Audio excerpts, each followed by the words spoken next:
In this video, I'm going to talk about my grow light setup. I'm going to have links in the description of the video, and we're going to go through just kind of a basic thing. I've used these grow lights for the last 2 years very successfully. I got all kinds of stuff started, had strawberries. I've moved them outside. I had strawberries growing and harvesting indoors here, which was amazing. Same thing with cayenne peppers.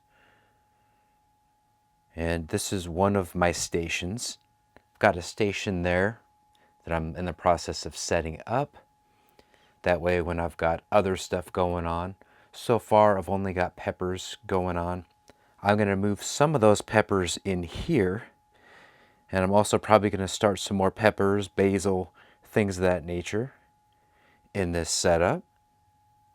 Right now I'm going to talk about the features of this grow light setup. This kit, each one comes with 3 lights.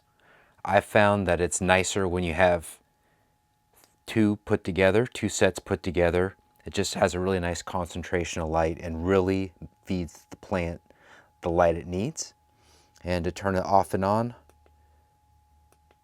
you hit that each time. And each time you hit that, until you turn it back on, it turns off each light individually. So you turn that on. Cool. And it's got a timer for 4 hours, 8 hours, and 12 hours. So if, let's say hypothetically, you set it for 12 hours, it will shut off, and then 12 hours later, it'll turn itself back on. I didn't realize that it turned itself back on until recently. I was doing the other part manually. So if you want to save time, keep things rocking, just set that timer. 12 hours for most plants should work great.